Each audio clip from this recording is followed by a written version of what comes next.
This is the TechCurrents podcast, real talk about technology and stories from working in the tech world. All opinions expressed on this show are solely those of the host and guests. And now, here is your host, Sam Cavaliere.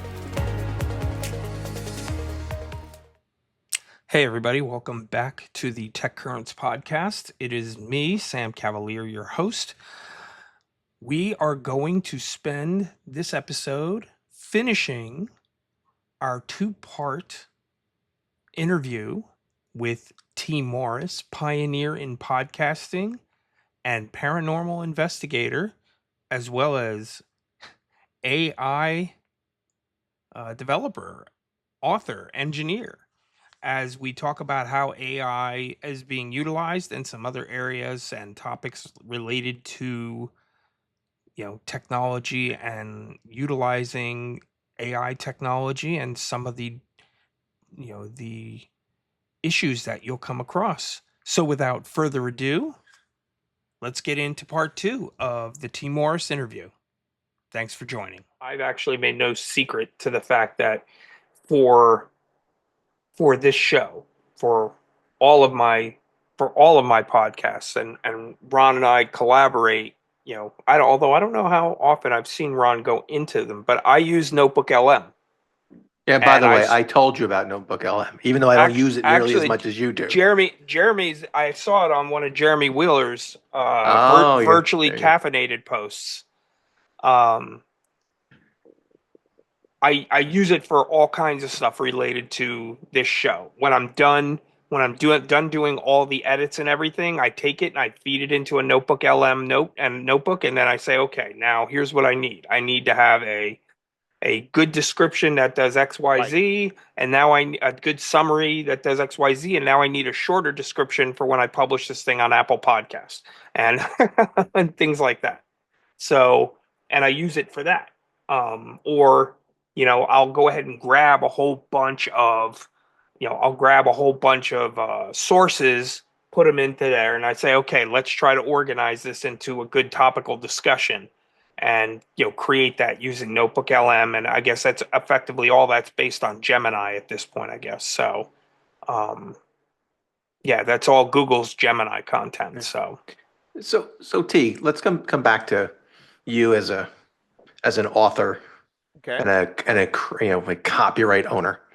All right. If I try to make the leap over to what's happened to the music industry with streaming. Okay. So, artists used to sell an album, right? Two or three great songs and, 12 other ones that weren't quite so awesome. I won't date myself, but there once was a time when it was, a plastic disc with actually grooves inside it, and you used a little thing called a needle in order to play it back. But listen, those things are in vogue right now. Yeah, no, it's old is new again. I picked up from Habitat for Humanity at the Restore. I picked up an autographed Johnny Cash and Dolly Parton autographed. I saw those Johnny Cash and Dolly Parton vinyl. So I hear you. I hear you. And when it comes to 2 or 3 great songs and then 12 meh, except for Ziggy Stardust and the Spiders from Mars. I'm sorry. Okay, and that I will give you that one. Thank and you. A couple of the Zeppelin albums and 2 Boston albums come to mind. But okay. All right, so when you think about the disruption that's taken place, right? So right. They really were disrupted. So as an author, the question becomes, right? So streaming music is you get paid like 0.003 cents per play or per stream, right?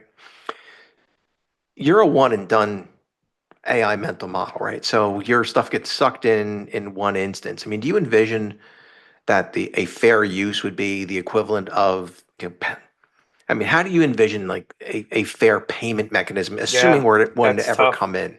I mean, because you can't get repaid by the page, you can't get paid by the use because it kind of happens once, and it goes into this, as you said, this machine learning collective as one part of a gazillion other pages of other stuff. Right.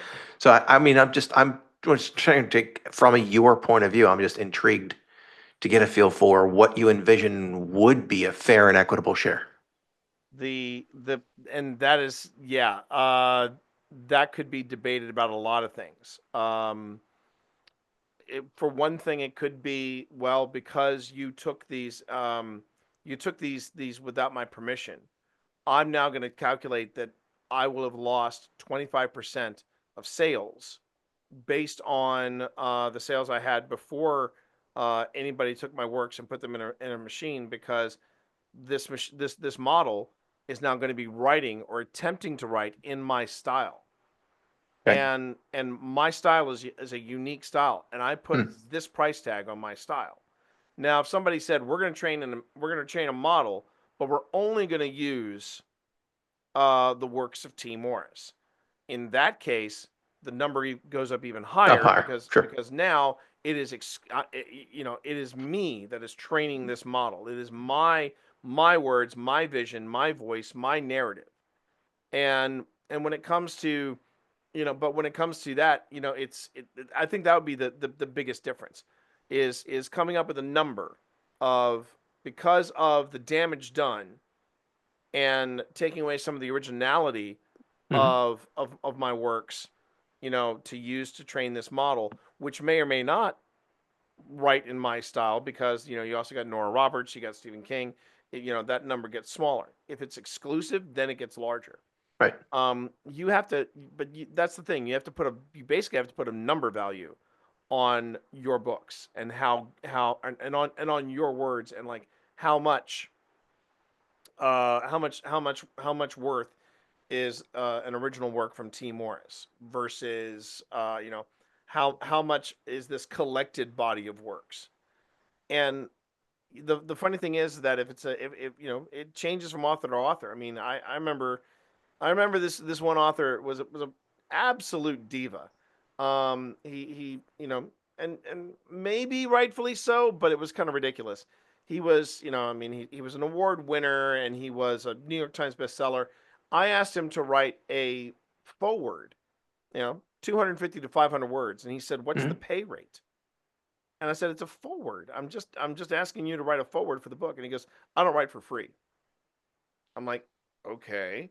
And had I charged him SIFWA rates, Science Fiction Writers of America, had I charged him SIFWA rates, it would have been $5. But to me, I'm like, okay, give me 500 words. Here's $5. Mazel tov. And he would have probably taken that as an insult, because he didn't work for free. I'm like, well, I'm doing standard rates. But if you, again, it goes back to the fact that this is a company, Meta is a company that could have afforded this, right? But they chose not to. Oh, that's fair. And are the big publishing houses supporting you? Like, look, the actors went on strike, right? There was a whole SAG thing, and you can't use our entities, and you can't. Remember that was really a big thing with Michael Jackson in Las Vegas, where they would, Michael Jackson's been deceased for over a decade, yet he's still doing shows in Vegas. I'm just curious if because the SAG went out on, they struck because they didn't want AI taking over. Right. Either voice or video of the individuals. Publishing houses are very much they are the equivalent of the studios. Right. I guarantee you right now, there are books going out there that are not ghost written. They are AI written. I guarantee you that. It is in fact, there was an article that I commented on. Quite a few people on my stream asked me about my thoughts on this, and I was like, yeah, this is bad. This sets a really bad precedent. HarperCollins, my publisher, HarperCollins, basically sold to, they didn't say who it was. There were some whispers it was OpenAI, but HarperCollins sold a lot of nonfiction titles to a software AI development startup to train their models on. And they were basically saying, yeah, we talked to 5 authors, and they were all apparently top names in nonfiction, and they all agreed to this big this advance towards using their books. But there were other there were like children's authors that were like, yeah, I found out that my books, nobody negotiated this with me. And it was an opt-out thing. HarperCollins was like, you can, we'll pay you this much, or you can just opt out and we won't use your books. But yeah, when the publishers were actually turning over material for training models. I read that and I just said, yeah, this is not good. And when people talk about the music industry and how they kind of bungled the whole thing with streaming and the whole thing with technology, the publishing industry hasn't fared any better. It was not a publisher that started up the class action lawsuit that I've joined. It was Authors Guild. Oh, sure. And the other thing too, you talk about using Michael Jackson's likeness and things like that. I see in Rays, there was a movie. It's a guilty pleasure movie of mine. I absolutely love this movie. It's called Sky Captain and the World of Tomorrow. Oh, yeah. Yeah. Mhm. Sir Laurence Olivier, 10 years after his death, was in this movie. Yep. And it was I saw it in the theaters, and I was squirming in my seat because I'm like, this is so wrong on so many levels. But they gave permission to use the likeness. Very similar. Spoiler alert coming up if you haven't seen it. Very similar to the home estate when they let I'm blanking on the director's name, but they used Ian Holmes' likeness for the android in Alien Romulus, and they used Ian Holmes' likeness. Oh, wow. It was fine, but it was still a little unsettling. Oh, Peter Cushing. They did it in Peter Cushing's likeness in the Star Wars movie. In Rogue One. Yep. And the thing about that is they're getting permission from the estate to do it, but I'm like, you could have gotten an actor to do that. You could have. That was Fede Alvarez, by the way. I just googled Fede Alvarez. Thank you, because that. And I know it was going to stick in your head for the rest of the night. It was going to stick in my head all night. And I'll tell you this too. It wasn't the image of Ian Holm that kind of ripped me out of Alien Romulus. There was this is just a nerd thing I got to get off my chest. There was one line in the movie that ripped me out of it, and it took Alien Romulus and almost made it as good as Aliens, not as good as Aliens, but still really, really good. So I'm going to leave it at that. But when they're, and that is what actors are standing up against, and I'm in total agreement with that, because as Sam can attest, in a previous life I was an actor, and I totally empathize with what they're dealing with, because when I saw that as far back as Sky Captain and World Tomorrow, I was like, man, this is not setting a good platform, because but now you've got like James Earl Jones signing off the rights to use his voice, and I'm like, that's fine, because James Earl Jones is alive and he is making. Well, I'm going to rephrase that. Before he died, he said, "Yeah, I'm signing off rights because they're gonna want Darth Vader's voice. I'm Darth Vader's voice. They got plenty of hours to pull from. That's cool." He signed the waiver. Cool, fine, done. But digging up Ian Holm, digging up Peter Cushing, digging up Laurence Olivier, man, that's just crossing some serious lines there. And I think it is a real concern for actors, because the actors that are not going to get jobs because they're trying to use AI to replace them aren't the bigger names. It's right. The ones that are trying to pay the bills. Right. They're the ones who are, they're literally waiting tables, and they get these little bit parts just so that they can start, adding more to their resume.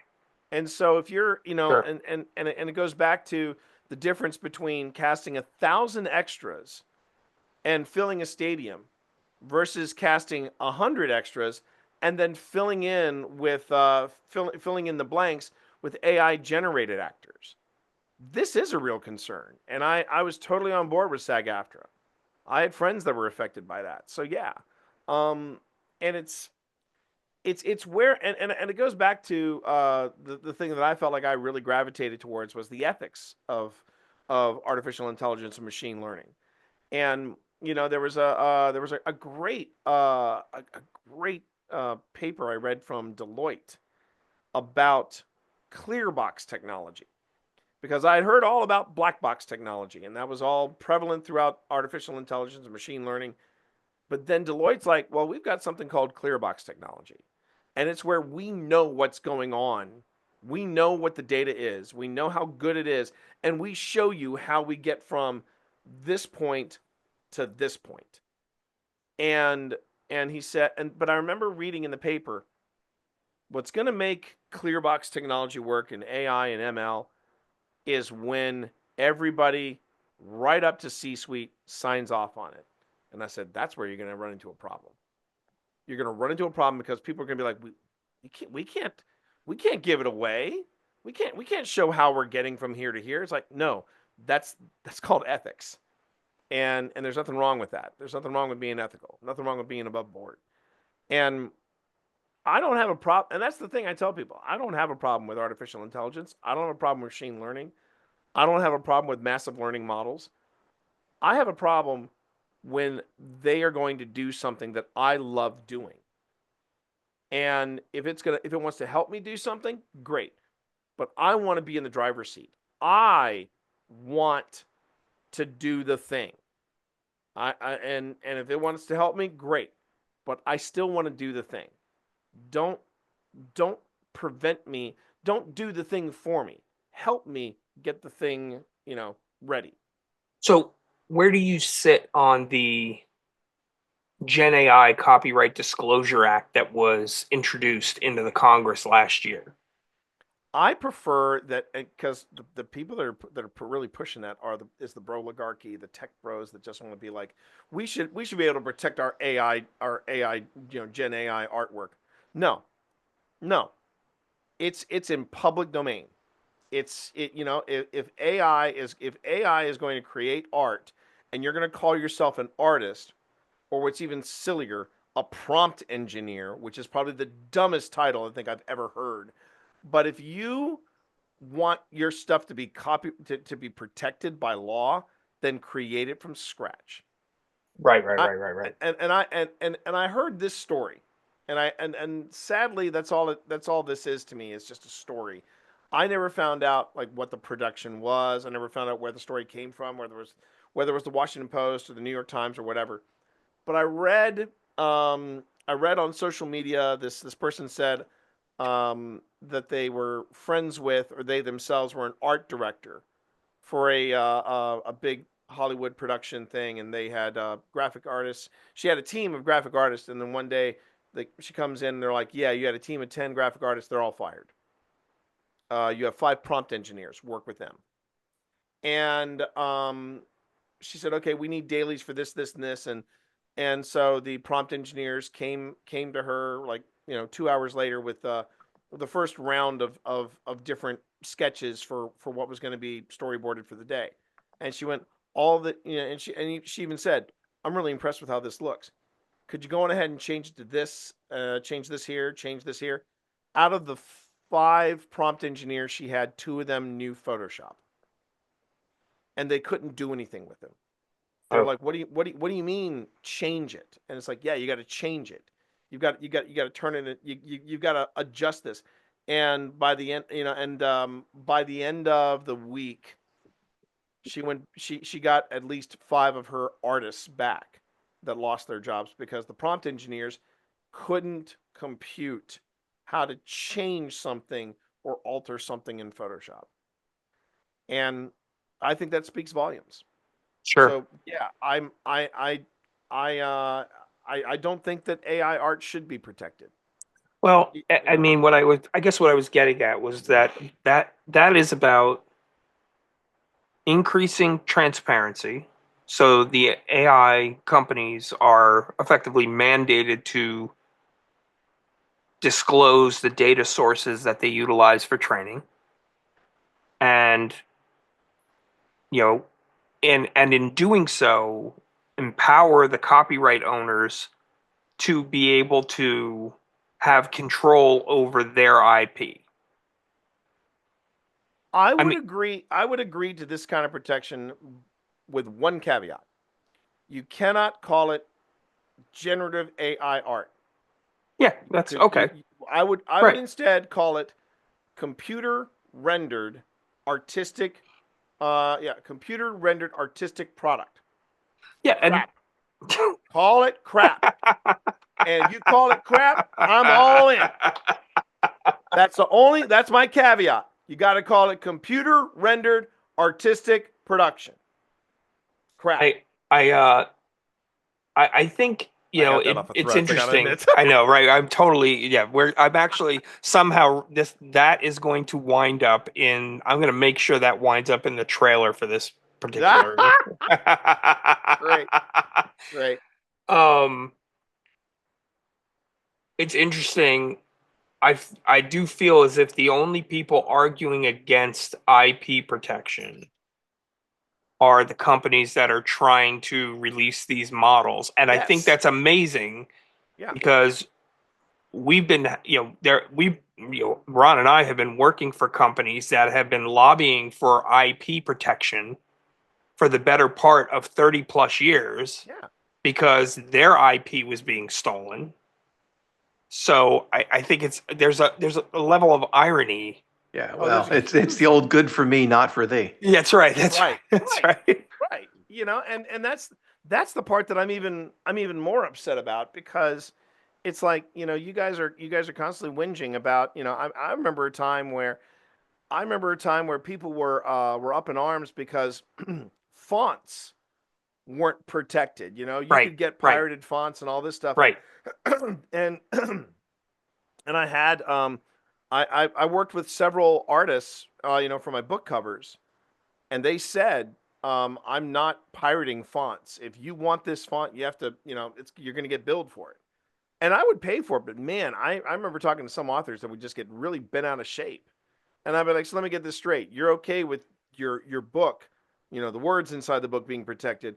But when it comes to the artists that are creating this for you, including the typeface, which nobody else has but you're going to say, oh, well, come on, it's a font. Who cares? It's like, no, that's still art. That's art. Right. And it's the ones who are pushing the hardest for IP protection, for there should be some copyright for AI generated art. I'm like, well, yeah, you're the ones selling the models. That's a conflict of interest right there. That's the definition of conflict of interest. So no, I don't think in fact I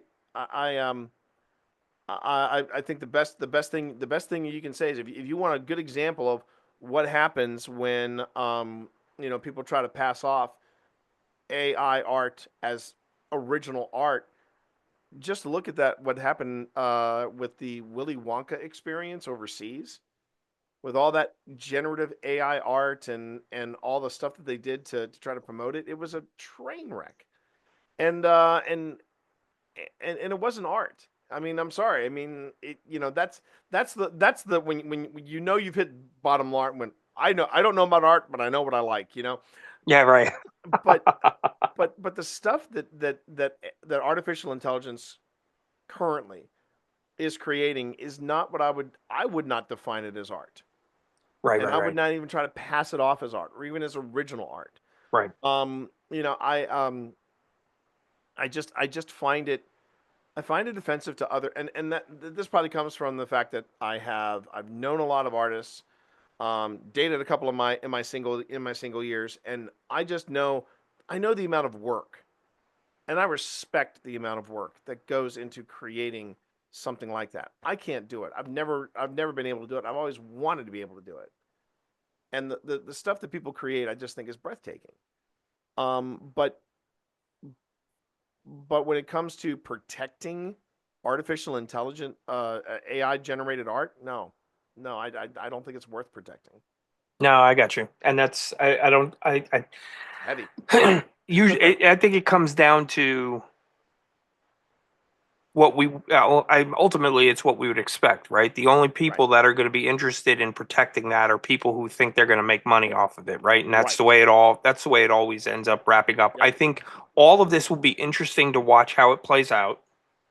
My biggest fear for the people bringing the lawsuits against these big tech companies is, and Ron's familiar with this, is the attorneys might even agree with you.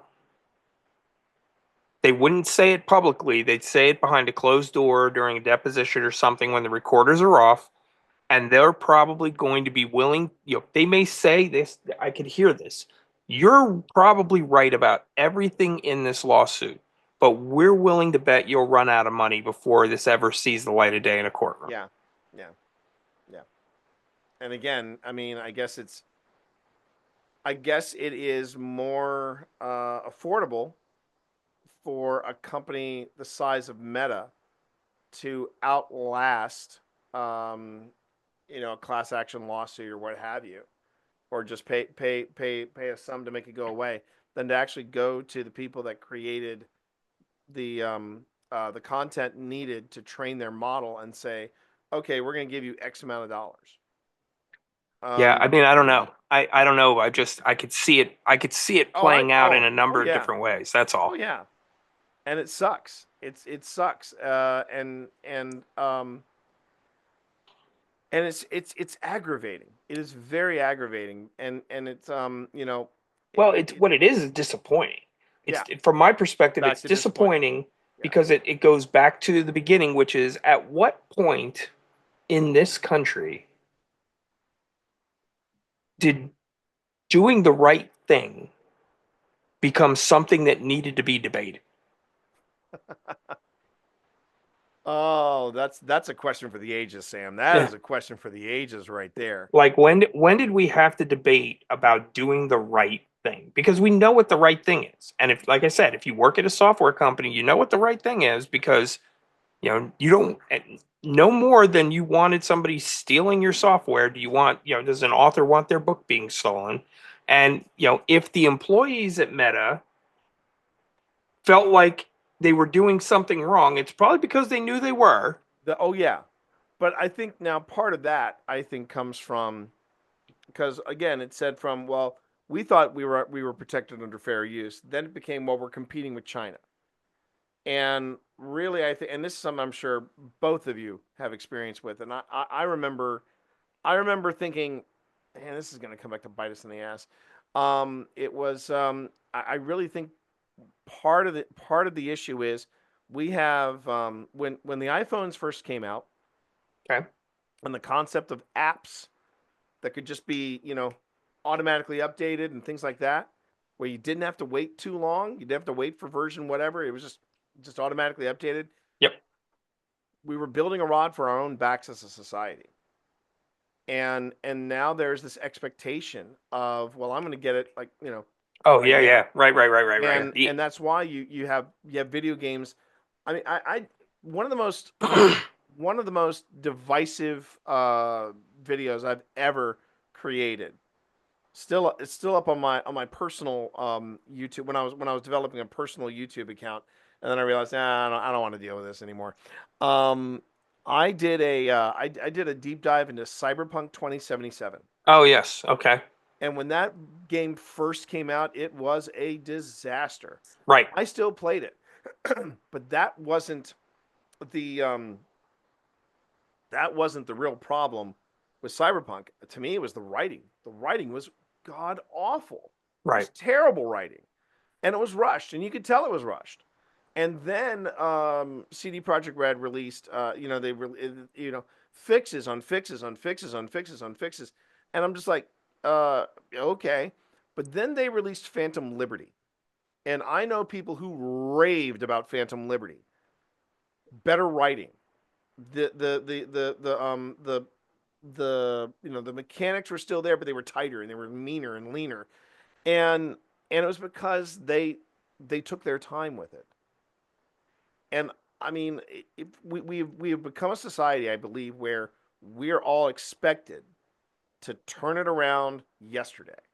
Yeah, right. And I get that. That's the nature of technology. It was one of the most frustrating books I ever wrote, Discord for Dummies. Worst for Dummies book I ever wrote, because it was obsolete before I even signed off on it. Because Discord kept sending out little updates here, little updates there. Oh, sure. And it was just it was never ending. Right. And I think that is part of the rod we've built ourselves from a technology point of view. That that once it's out, it's not out for a while, and then we start developing the update. Oh no, we'll push it out. It may not be ready for prime time, but don't worry, we'll fix it in post. Yeah, I was about to say fix it in post has always Fix it in been. post. That's all we Yep. do now. And That's it's exactly right. That's all And- any of us do And it's anymore. heartbreaking. It's get it out the door. Get it out the Yeah. door before everybody else. Continuous development, because we need to get it out the door before somebody else. And if we don't, we're going to fall behind, and our competitor is going to get the advantage. Oh yeah, Hey, the best beta testers are the users. right. Exactly. Oh, Which is Lord knows there are some pretty horrible products out there. Yeah. Yeah, absolutely. Look, you could say what you want when we worked at Microsoft, but we would do release candidate 1, release candidate 0. Sure. We would float it amongst a body of folks, right? And I look back from a technology perspective, like what the hell did they do at CrowdStrike, right? They took out a large portion of the world's infrastructure due to a bad update that wasn't really validated. I mean, my freaking iPhone, they keep changing things on that iPhone, not because they have to, because they just choose to. Right. Yeah, I loathe what they've done. I mean, the whole photography and the video and how they manage my pictures. Last I checked, I didn't ask for any of that nonsense, right? And the biggest mistake I made was moving to 18.0. And because of the company I work for, I am required to move Yes. to every update within 30 Yes. days of release, right? So I am painting into a bit of a box. Like my kids are still running 17. They're very happy to be on 17. If my daughter has to move to 18, I think she'll just want to jump off a bridge because she's got so many photos, and this, the experience is pretty horrific. Yeah. But we don't test anything. And that's the thing that as a Mac user of many decades. Oh, that hurts. Go on, keep going. I know. I hear you. But that was the thing. It really wasn't until the iPhone that Jobs was like, we don't release it until it has been tested to the nth degree. Right. And man, I mean, I remember being able to take a MacBook Pro and just pull it out of the box, and boom, everything was the way I wanted it. And now it's like, good God, if Steve Jobs were alive today, he would be like, what the hell did you do to my Apple? I mean, it's crazy the amount of stuff that they just throw out there. And then they're just, and I mean, yes, I've heard the story about the first iPhone and how they had 4 different versions. One made a phone call, one did this, one did this, one did this. And back and behind the scenes, there were the 4 devs, and they all had a shot of, I think it was Jack or Jameson, and they just kicked it back every time their test was done. Yeah, okay, fake it till you make it, fine. But now, when that becomes the norm, you have the f ups like what happened at CrowdStrike.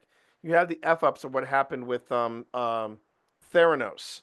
Man, that story is fascinating. I did not watch the miniseries. I was all about the documentary. Right. WeWork and all this stuff of people just they're not doing due diligence. They're not putting in the hours. They're not putting in the research. They're just faking it until they make it. And then apparently when they can't make it, that's when people go, oh, wow, we should have seen the warning signs. I'm just... Yeah. And CrowdStrike was a wake-up call for the entire industry. Yeah. I think in some cases, a lot of the development houses have, you're going to have some development houses that are going to turn around and say, okay, in light of this, we are going to make sure we do X, Y, and Z to make sure we're not the ones on the lead story on the nightly news or on CNN or whatever. And then you'll have other folks who are like, wow, those folks don't know what they're doing. We would never do something like that. And they don't change anything. Yeah. So they're the ones that it will be about AI. Yeah, they're the ones that it'll be next. That's what you'll see. And I'm just terrified that those same kind of hiccups are going to happen with artificial intelligence and machine learning. And I'm like, the stakes are a lot higher now. Oh yeah. Absolutely. I have, I'm working with, and we see it all, right? We know it's coming. Where companies are building models and they're taking in, and this, by the way, there's huge implications. So HIPAA, you have HIPAA you know, regulations, and they're building, they're building models so that, you know, you don't have to wait for For your denial? overnight to get a No. radiologist to give you a first pass Yeah. on your x-ray. They're going to take an x-ray of your leg, they're going to compare it to however many of these x-rays, they're going to be able to feed in all of these x-rays that they've had done, and they're going to be able to come back and say, okay, listen, this looks like you might have a small stress fracture. The radiologist will confirm, but MRIs, all that stuff. And that's, I mean, what I've told my kids is it's coming. Yeah. They'll test this stuff out on you. They'll test these technologies out on our pets first. And when they think they've tweaked it enough, you'll start to see it in the ER. Well, the other piece that's coming together is, insurance companies and are letting AI make decisions on care. Oh, yeah. Yeah, there's quite a bit of that. Who's feeding the data to that? Right. Right. That's the other. And job hunting. I mean, there's all the AI filters that resumes are going through. So yeah, that is a very interesting conversation. We actually will be having another round. We've had part one already. We will have part two with our favorite recruiter, Amy Miller, who will be joining us. She is the recruiter extraordinaire that most people, most of the folks on LinkedIn have heard of, and everybody waits for her to weigh in on discussions related to applicant tracking systems and AI and all that stuff. Because yeah, she's going to be meeting with us next week, a week from today. We're gonna and maybe we might even live stream that one in the morning. So we'll see. Yeah, we're going to spin her all up on. Oh yeah, AI it's always questions. great to watch her. It's great to watch her when we get her going on AI and oh yeah. So. But going back to what you said earlier before, Tate, I know it's not the coolest thing anymore, especially in 2025. But I owned a Tesla. Okay, I would get over-the-air updates, highly reliable, never had a problem in the 3 years I had it. Every update, auto-streamed, auto-installed, did everything it needed to do. I got rid of my Tesla because we moved to a different location, and having an electric car in an environment close to the ocean wasn't great because things flood down here a lot. So what did I do? I bought a GMC Canyon. Okay, GMC wants to be one of the cool kids. So guess what? They do over-the-air updates. What they should have done is they should have scooped up a couple of Tesla engineers and hired them who actually know how to do over-the-air updates. Because there's more than a few trucks of my model and year that have been bricked by broken updates that were auto forced.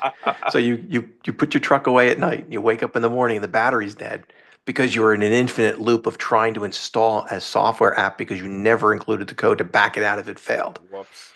So, when you I see the dog walking behind you. Yeah, the dog walking. That's the dog's having a good old time. Yeah, it's the boy. But the weird thing is, Tesla kind of set the bar, and now everybody's chasing it because other vehicles I've had, they, the few times you bring it back to the Steeler was the only time you ever got a software update. Right. That's right. And and they had to plug it into the OBT2 port. Yeah, the OBT2 and then update port, your software. But that was only if you went back to the Steeler, and the Steeler was usually kind enough to charge you for that. Right. Yeah. So now when you think about the over the air, we've come to expect OTA updates. My wife has a new car. I won't get into the brand, but now they push it to my phone, and then I have to bring my phone out there next to the car to push it from my phone to the car, and then do the install from the car. At least that's a little better than bricking it. Well, don't get me started on the Tesla thing with the Mark Rober video of it driving through the phony wall. So that was wild. Okay, but it's true. Okay, they got rid. My model got rid of radar. Okay, Elon hates LiDAR. LiDAR would have solved a lot of these problems. And one of the reasons that these other vehicles stop is because of LiDAR. Okay, they're trying to do image, and yes, it doesn't know. There's nothing. There are no sensors in that car that can tell if it's a brick wall with the painting on it, if it's a piece of paper with the painting on it, or it's an open road. Yep, did the whole Wile E. Coyote. I'll go you guys one better. Go on. There's a I prefer to refer to him as a paranormal entertainer, not a paranormal investigator. Oh, okay. Okay. He used his Cybertruck to show that there were ghosts in a cemetery. Oh, is that where you And turned on the screen and it showed images? yep, and with all these ghostly images walking Yeah. around them, just so happened that they were also by the headstones. Yeah. And it was funny. I was actually giving this talk at TwitchCon. I was talking about this is what we compete against when I do Yeah. paranormal investigations. I'm trying to show that there is, you can do this and be entertaining with it, but you don't necessarily have to go for the shock and awe every time. And they're like, he's pointing at the screen in his Cybertruck, going, look, they're all around us. And I'm like, no, that's the software trying to render the headstone as a person, because it's too short to be on a pedestrian. Sorry, it's too short to be a full pedestrian. It's also too short to be somebody on a motorcycle. It only has so many icons, and I don't think cemeteries are in there in its icon library. So it's just going to put a person there, and it's ridiculous. I mean, and this is not a new trend. There are people that are using both Cybertrucks and Teslas to show we can use this as a paranormal investigation tool. And I'm like, yeah, you're driving around a cemetery. It's not going to know what a headstone is, so it's going to take a best guess and go, that's a person. So I hear With the hope you don't hit it. Yeah. And by the way, Newsweek picked that up as old ago as 2022. So it's Mhm. before the Cybertruck even came out. It looked like it was a Model 3. Right. But yeah, they were doing the same thing, and it's been just picked up viral video after viral video. Yeah, viral video, and I'm sitting there going, would you stop? It's not paranormal. It's just freaking technology. Crappy ass software. It's Okay, dude. I full disclosure. There were times when I pulled into my garage and my wife's Jeep was parked next to me and I thought it was a semi. Okay, I get it. It's there's just so many things that it can figure out. And look, you know, I'm not hazing anybody. At one time, my dream car was a Tesla, and I've taken out several for test drives and all this stuff. And right now, and the thing is, I'm looking at an Ioniq, and Oh yeah. I'm digging the. I took it for a test drive, and I said, Pip, when do we pull the trigger? And she said, let's just give it a few minutes. But I mean, I'm all for technology, but hey yeah, T, you better get that Korean vehicle quick, man. I know. Trust me, I know. That's why. The thing is, my wife is saying, well, it would be great if we could wait until the tax refund comes in. And I'm sitting there going, you realize the same government that's putting us in this weird position of getting a car right now, you're also relying on them to get us money. And I don't think those two are going to even themselves out. So. Okay. So yeah, I'm watching. I'm watching very carefully. But yeah, I mean, I understand. I understand and respect that, and I think that's something else too that I feel like we don't do anymore. That I feel like would solve a lot of these issues, whether it's training an AI model or training or training an MLM to do something properly. I almost feel like we are losing, as a society, we're losing a respect for technology. The expectations are like, well, it's going to work.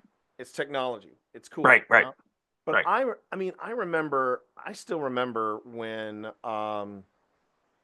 as a kid, when I would go to like Disney World, or I'd go to an amusement park, and I was the kid that was always watching what the roller coaster, everybody would watch the roller coaster come in. I would watch the guy in the control panel. Yeah. And I was just amazed at how he was able to just manage that, have it stop on a dime at the same spot so these people could get out, you could get in. And there was a respect. There was a real respect for technology. Whether it was NASA and whatever they were coming up with, or whether it was just that very first Fat Mac that came out, or even the first time anyone ever booted up Windows, there was a real respect for technology. I feel like we're losing that. And dude, I feel like you just told me to get off your lawn.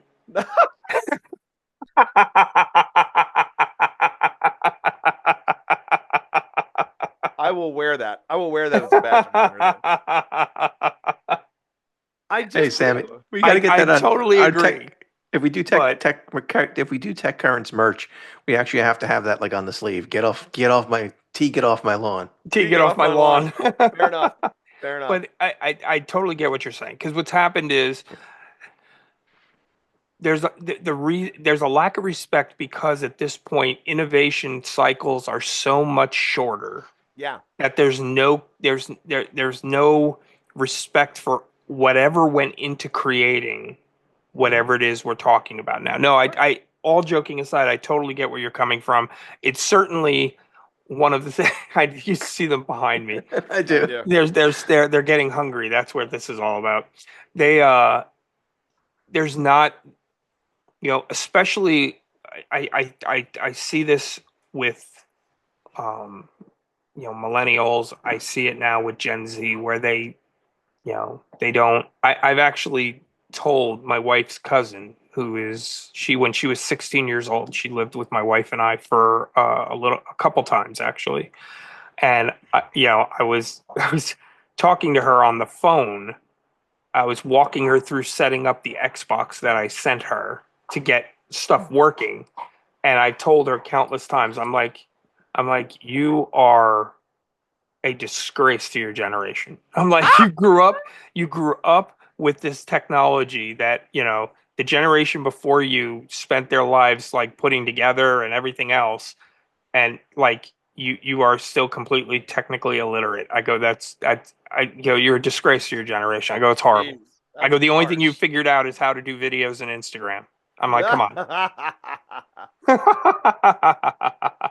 Well, I'm telling you what, this is fascinating. I think the discussion around AI is going to be, it's going to be very interesting to see how this plays out. I certainly wish you and the other authors all the luck in the world, because I think that it needs to,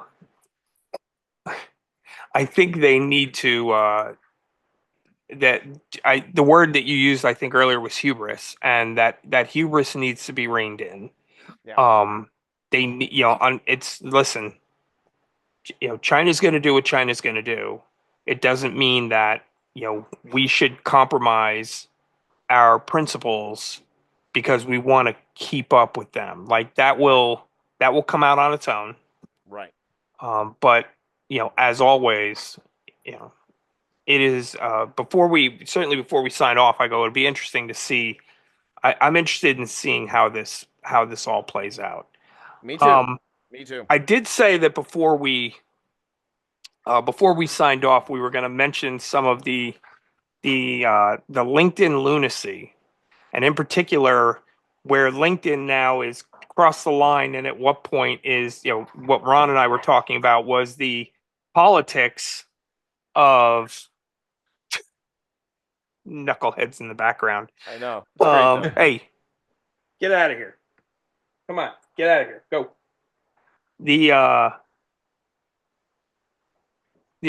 fact that politics is now like taking it's taking a front row seat on what's happening on LinkedIn. We're like, how much more does LinkedIn have to, evolve into become Facebook? Oh, I mean, yeah. I mean, I don't know. Do you had some thoughts as we were getting started. I'd love to kind of just, kind of come back around on that before we wrap up.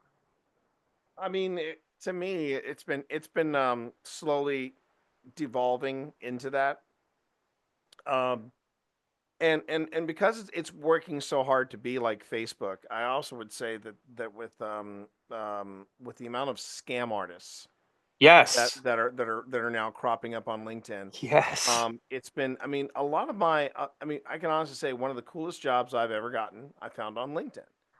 And it, I at one time I thought LinkedIn was a really valuable resource for not just building up a network of people to work alongside, but it was just it was great to I mean, if I were going to LinkedIn, it wasn't to post a cheerful thought for the day. It was about getting work done and being able to network with people that were that were they had something to contribute in their field. But now it feels like I have I mean, it feels like it is now just a mess of inspirational stories in business, or what we can learn from the 7.5 magnitude uh, earthquake, then how that is like your HR strategy, stuff like that. You start seeing these ridiculous. People are using LinkedIn kind of like they're using LinkedIn now the way people were using Facebook about 2 or 3 years ago, Right. where it's become their blog now. And I'm like, I do not, if I'm on LinkedIn, I do not have time to read your blog post. Okay. I am here to get the information I need for what I want to do, and I want to move on, because that's LinkedIn in a nutshell. But LinkedIn, much like Facebook and Instagram and all this other stuff, they want you to stay on their platform. Right. So they're just bombarding you with, and it's something that I have watched social media on a whole do, where it's now becoming really uncomfortable for me to go on Instagram. I'm now being suggested all these other accounts, and I'm like, if I want to find an account, I'll find an account. I'd Right. like to see the accounts that I am currently following. And Right. there are people that I find out that they've been posting a lot of content, but And you're not seeing any of it. I'm not seeing any of it. Right. And and Right. LinkedIn has not gotten any better. I mean, LinkedIn, and also the amount of like I said, scam artists killing me and saying, "Hey, I just came across your Mm-hmm. profile. I'd like to talk to you more about a great business opportunity." And I'm sitting there going, "No, you don't.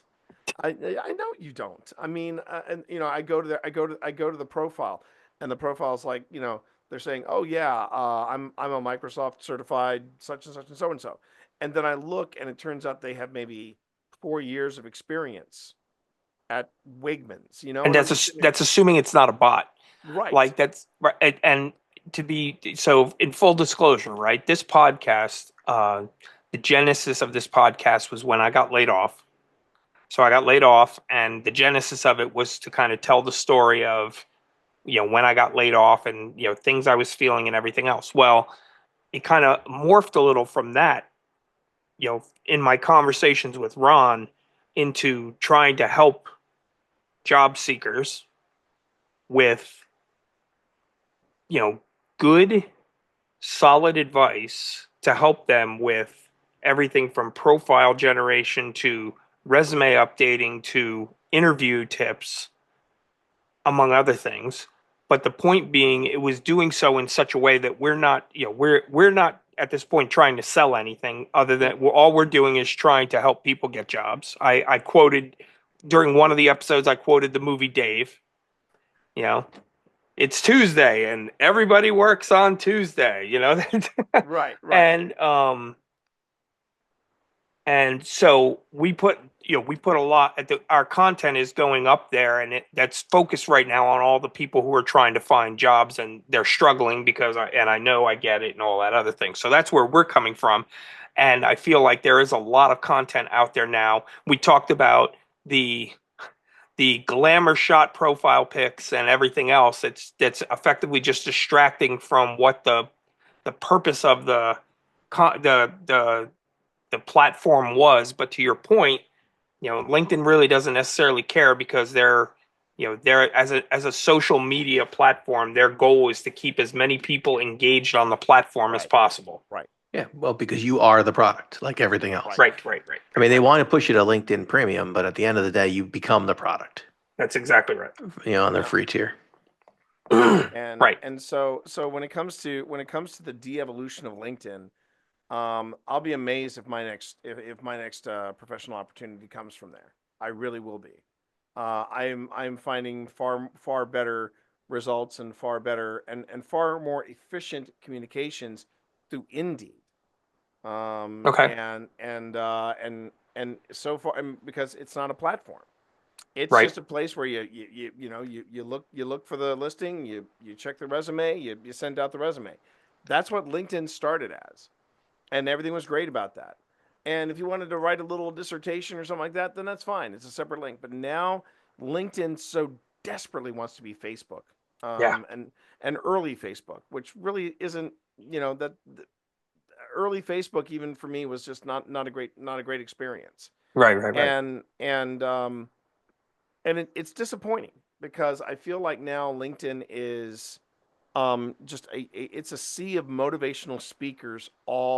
It reminds me of writing groups that I had attended where they were writers. They were all trying to sell their books to each other. And I'm like, this isn't a writing group. This isn't a marketing group. The first rule of joining a writing group is you need to have clear goals on what you want to accomplish. Not I'm going to sell my book to you. And it's like, whoa, and that's what LinkedIn has become now. Interesting. I actually, yeah. All right, I follow you. Well, we have taken, and you've been very generous with your time. Thank you, T. It's awesome to have you. Time flies, man.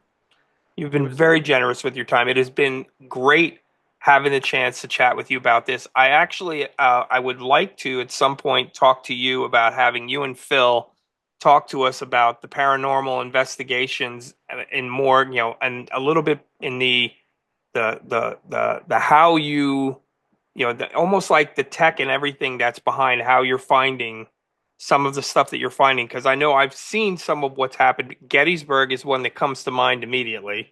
That place.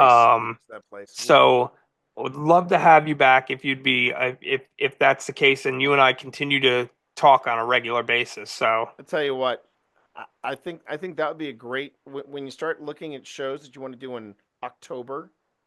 That would be the perfect time for us to pop on as excellent as Old Spirits, and I'm sure both of you could probably bend Phil's ear a bit, because Phil does a lot of homeschool. Not homeschool. He does a lot of MacGyvering. Okay. And he has created a couple of gadgets. Nice. And I'm like, oh, that's kind of cool. And I said, can you make me one? He goes, sure. And that was 4 years ago. So I'm like, okay, forget about it. But yeah, I'm sure he could talk you could talk his ear off about, hardware and software that we use and different technical aspects like that. Yeah, that'd be perfect content for October. So that's awesome. I will make sure there'll be a link in the notes on the podcast notes. The newest season of Old Spirits Investigations is dropping this Friday. This Saturday. Saturday. Okay. Saturday at 9 p.m. Yep. Okay. And that is on YouTube? It is on YouTube under Old Spirits Investigations, so you can't miss us. Yeah. I will drop a link. The link for that will be in the notes for this episode of the podcast, as will link to T's Twitch stream and T's website. T, thank you so much for your insight. I really, really enjoyed having you. Ron and I, this is for us. This is really a novelty, because we've spent so much time talking about resumes, and it's nice to be able to talk about something else related to technology. So this is terrific, and I really, really appreciate your time, man. No, Ron, Sam, this was a lot of fun for me, and you guys both kept me on my toes, which I really appreciate. And yeah, it was fun. You guys have a great night. Thank you, man. It was great to meet you. And I still don't know what you see in Sam, but I greatly appreciate you spending time with me. Okay, I'll go down that road. And yeah, I was not in marching band, but hey, I have the utmost love and respect for you, sir. That's all you need. Outstanding. Very good. So when we come back, I will wrap up today's episode and give you a glimpse at what's next. As I said, we will be returning with Amy Miller. So stay tuned. That was really interesting. It was very engaging. I think that was, yeah, it was outstanding. I mean, T has not only does he have such a broad set of experiences that he can talk through, and I was really impressed with the depth of what he knows. I mean, he's like, he's quoting chapter and verse from, Star Trek. Right. Yeah. We're talking about war games. I wanted to jump in and ask if he wanted to play global thermonuclear war. But it's interesting to see somebody, an author, a ghost chaser, a kind of a force behind all the different things that he's touched, right? Author, married to another author. Yes. You know what I mean? He's done so many things, and it's got such a worldview and variety. It's so cool to have a conversation with somebody who's kind of been down that road and can share lessons learned. I thought that was so cool. Thank you for this. He was when we were in college, he actually was a DJ for the campus radio station. It was a load of fun. He did I remember, and it sticks in my mind because I have a copy of it somewhere. It was his salute to Gene Roddenberry because he did a radio show after Gene Roddenberry passed away. Okay. And so he was doing, it was a salute to stage and screen. And so he actually had borrowed a few CDs from my roommate and I to use the music for, because we had some Cincinnati pops that had Star Trek themes, and Okay. I had a cassette that had sound effects that I had gotten one year. I had a cassette with all kinds of Star Trek sound effects and things. It was a hoot. Yeah. But yeah, Pirated, of course, and stolen, of no, course, based on everything we just talked about. no, it was definitely not. No, that wasn't stolen. No, I got that as a gift, actually. So yeah, it was T's a great guy, and I reconnected with him during the pandemic, during his Twitch stream, because he did a lot of not just the video games, but he did a lot of charity work. Okay, that's awesome. Giving back. Yeah, doing Twitch streaming. Mhm. And so I could often be found, especially during his charity streams, popping in and donating quite a bit. So that was pretty awesome. I do love the LinkedIn Lunacy segment. I do love it. There's always something. And I think as LinkedIn continues to be, I don't know if I want to, because that's not going to sound right. Meta-sized is bad. That sounds too much like metastasized. And I don't want to say Facebooked, but as LinkedIn continues to, the continued Facebooking of LinkedIn, I think it will continue to produce all kinds of crazy stuff that will never But yeah, and be part of the challenge, though, is it's really not moderated. right. And Yes, the more people know, only occasionally do I see somebody right. from LinkedIn popped into the conversation. Yeah, that almost never happens. And then when you report an account, because I've seen bots. Oh, by the way, just as a follow up to an earlier conversation you and I had about the open to work banner. Yes. A new friend of mine who Okay. listens to our podcast. I think that's the fifth person, Okay. maybe sixth. They had heard what we were talking about on the open to work banner, and they had turned it on.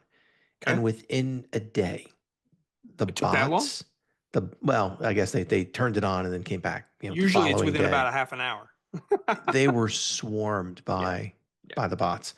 It's really disappointing that that's allowed, and B, that those accounts exist. And I know it's whack-a-mole and trying to get rid of it is fake accounts, but at the same time, if somebody reports something and says, "Hey, by the way, this appears to be a fake account," could you at least look at it? It's nice to know that somebody's actually going to potentially look at it.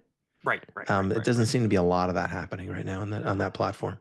It's almost like the whole Ticketmaster thing. Everybody knows the bots are out there, but nobody's actually doing anything about it. They say they're doing stuff about it. They say they're doing stuff about it, but it's like then the TSA making you fly safely. It's all theater. When the Taylor Swift concert sells out in 15 seconds, you start asking yourself, is it really, are you really doing something about it? Because if you were, there should kind of still be there should probably still be some seats in this venue. But yeah, I mean, I hear you.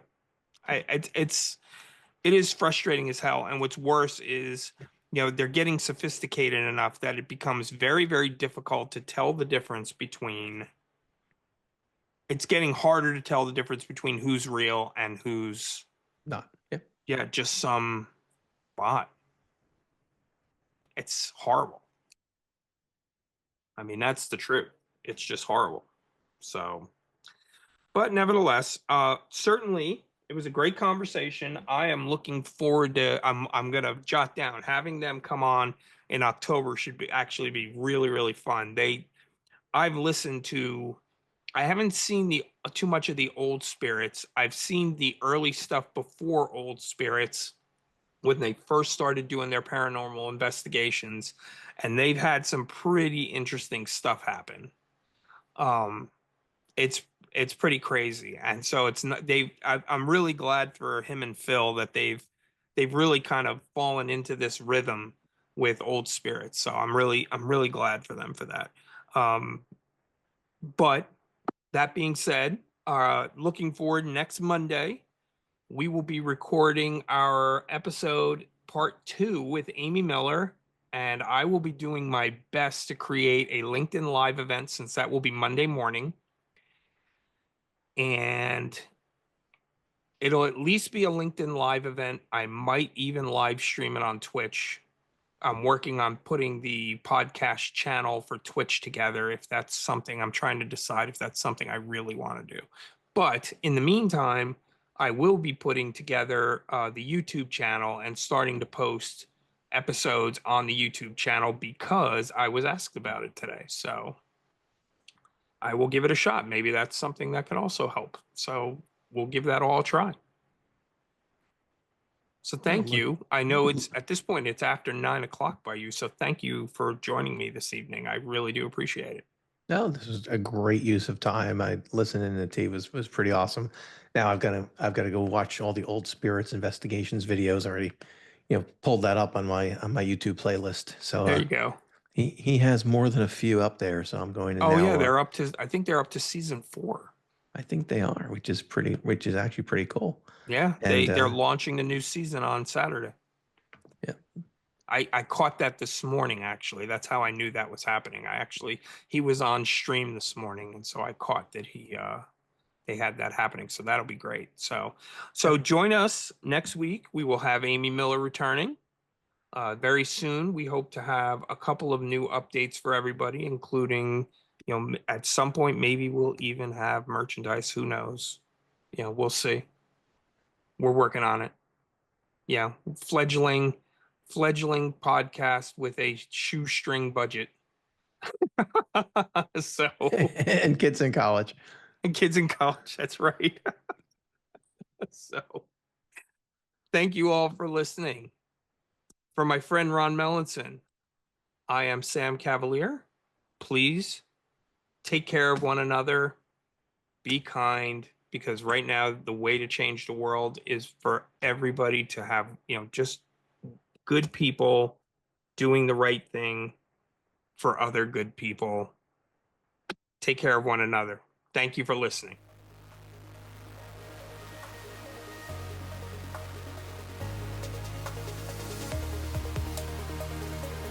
Thank you for listening to the TechCurrents podcast.